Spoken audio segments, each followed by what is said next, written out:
Salut tout le monde. Alors voilà, en ce moment je suis pas très productif, même disons-le pas du tout. Plus le temps passe et moi j'en fais, je suis devenu super feignant. On va dire que c'est un petit peu les conséquences de l'internat qui fait que, comme j'ai déjà dit dans certaines vidéos, quand on est en repos, on a envie juste de rien faire. Donc rien que pour cette vidéo d'ailleurs, on va pas se mentir, à la mise en scène c'est un peu n'importe quoi. Je suis face caméra, derrière moi il y a un mur blanc, en dessous il y a mes baskets et mes chaussettes sales.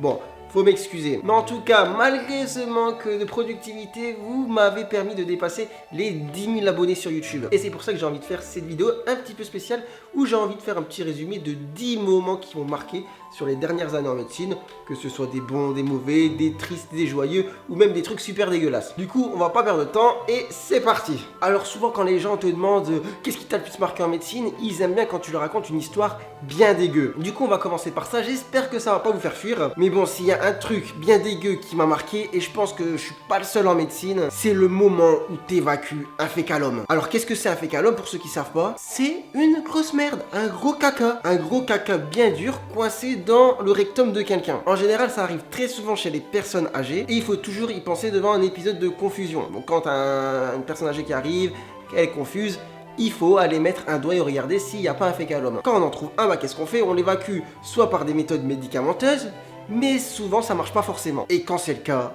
il faut aller se salir les mains. Franchement, j'ai le cœur bien accroché, mais je peux vous dire que le moment où t'as ton doigt à l'intérieur et que tu commences à gratter quelque chose de semi-dur, semi-mou, il y a une odeur bien dégueulasse qui se dégage. Ah, une chose, il faut pas avoir mangé juste avant. Le pire, c'est que c'est ultra gênant comme geste, pour toi comme pour le patient. Mais bon, voilà, quand il n'y a pas le choix, il faut y aller. Mais en tout cas, c'est sûr que c'est pas un des meilleurs souvenirs. Alors toujours dans les trucs un petit peu dégueux, mais un peu moins, la question qu'on pose souvent c'est: est-ce que t'es déjà tombé dans les pommes? Est-ce que t'as fait un malaise? Alors perso, je touche du bois, ça m'est jamais arrivé, mais il y a un moment où j'ai bien cru que j'allais tomber. Alors c'était pendant mon semestre aux urgences, il devait être 15h, j'avais toujours pas bouffé, il faisait super chaud, il y avait eu un monde de fous.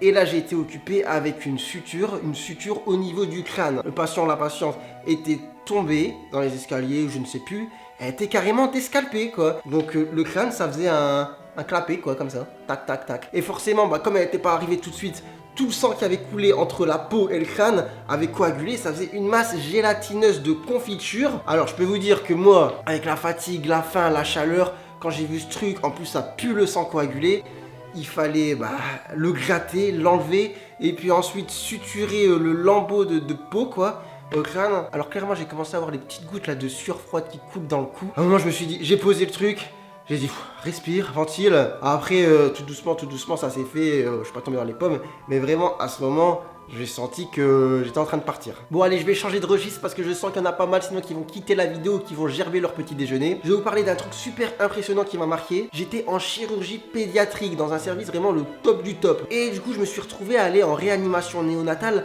là où il y a des très grands prématurés. Et on a dû intervenir, moi j'étais là pour assister, mais intervenir chirurgicalement sur un petit bébé qui faisait, je me souviens, 700 grammes. Du coup vous imaginez, ça rendait comme ça quoi, c'était tout petit, j'étais impressionné. Alors c'était une intervention au niveau thoracique, et là je vois cette petite crevette comme ça, anesthésiée, intubée, on commence à l'ouvrir là entre les côtes, on écarte, je vois les poumons, ces tout petits poumons là, qui bougent comme ça avec la respiration, et puis petit coup d'écarteur, et là bim, je vois son petit cœur, une petite noisette comme ça, qui battait. Franchement, à ce moment-là, je fais, mais c'est un truc de ouf ce qui est en train de se passer. Ça m'a marqué. Alors, si on reste dans le registre des bébés, s'il y a un autre truc qui m'a marqué, c'est la césarienne. C'est un moment joyeux parce que c'est le moment de la naissance d'un bébé, mais c'est aussi super impressionnant. Du coup, en tant qu'externe, moi j'assiste directement en fait la gynéco-obstétricienne qui fait la césarienne, qui fait le geste, je suis en face d'elle. Donc ce qui se passe, c'est qu'elle fait une incision au niveau du bas-ventre de la dame. On arrive directement sur l'utérus, pareil, elle l'incise. Et là, ça va très très vite, une césarienne, pareil, si je dis pas de bêtises, à partir du moment où ça commence, en même pas 10-15 minutes, le bébé est sorti. Et là, tu te rends compte qu'un ventre, c'est très très élastique. Elle tire comme ça pour faire une ouverture, pour que le bébé, il puisse sortir sa tête. Et du coup, après, là, ça se passe à deux. Elle va le chercher comme ça, avec sa main. Et toi, elle te demande de pousser, mais... Moi j'avais peur d'écraser la femme, elle te demande de pousser en fait sur le haut du ventre, là au niveau de là où clairement on a les fesses en fait du bébé. Du coup tu te retrouves à appuyer, elle traque le bébé et d'un seul coup, pouf, une savonnette quoi, le bébé est expulsé d'un seul coup. Et puis voilà, c'est incroyable quoi. Il y a 2 secondes, t'avais une créature vivante dans le ventre de la maman. Et là, tu te retrouves avec un bébé sorti comme ça, comme de la poche d'un kangourou, en train de crier, etc. La maman qui pleure, toute contente et tout.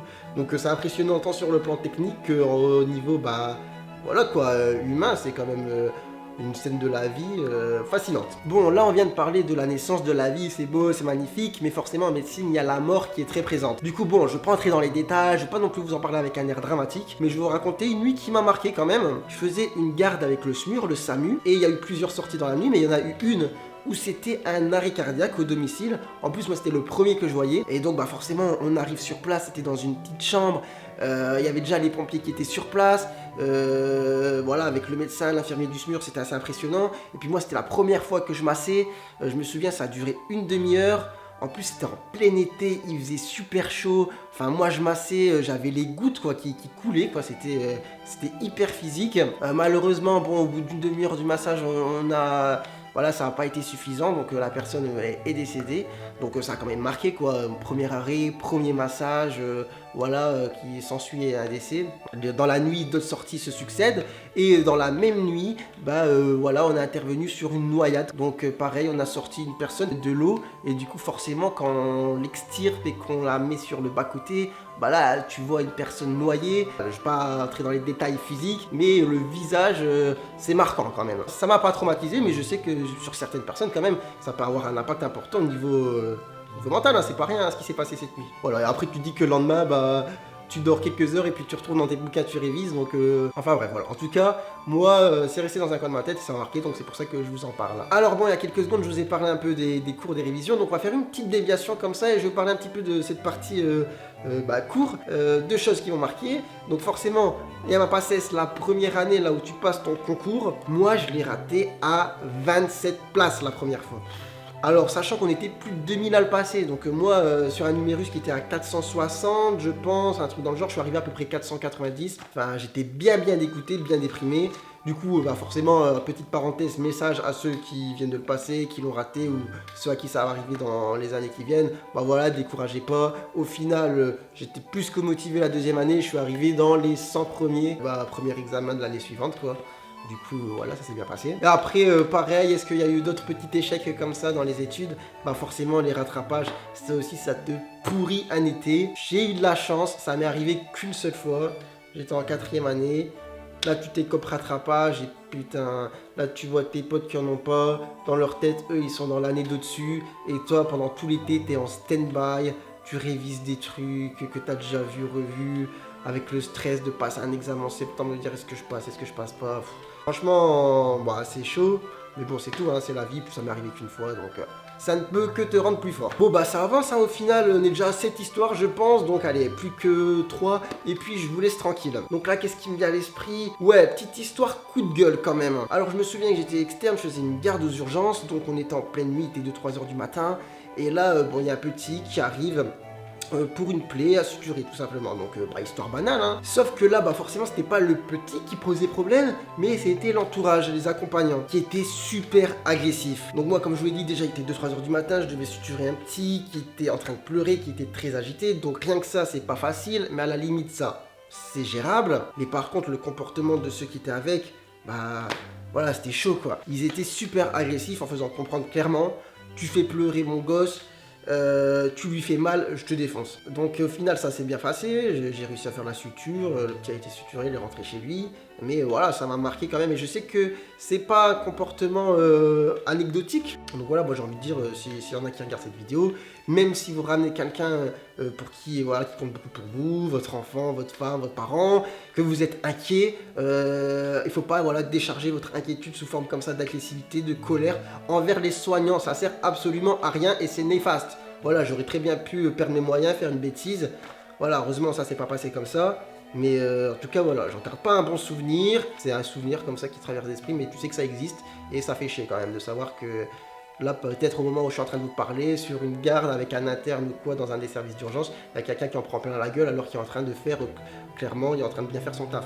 Alors suite à cette histoire, je vais enchaîner sur un autre sujet. Est-ce que j'ai déjà pleuré? Bon, dans l'histoire précédente, non. Mais s'il y a une fois où j'ai eu vraiment les larmes aux yeux, où je voulais chialer comme pas possible, je m'en souviens très très bien parce que ça arrivait qu'une fois, c'était en soins intensifs cardiologiques. Il y avait une personne, clairement, qui était en train de mourir. Cette personne n'était pas très âgée, elle se rendait compte très bien de ce qui se passait. Juste après, donc là, la famille qui arrive dans la chambre, tout le monde commence à pleurer, la personne est en détresse, forcément, se mettre à sa place c'est difficile, mais voilà, sentir la mort qui arrive quand même, ça doit être effrayant. Moi, j'ai pas tenu longtemps dans la chambre, hein. J'avais les yeux grands ouverts comme ça, si je clignais, enfin si je fermais les yeux, il y avait tout qui tombait, hein, quoi. Il y avait la mer Noire qui tombait. Je suis sorti, j'avais des boules comme ça, grosses comme des boules de pétanque dans la gorge, mais ça m'a choqué, quoi, franchement.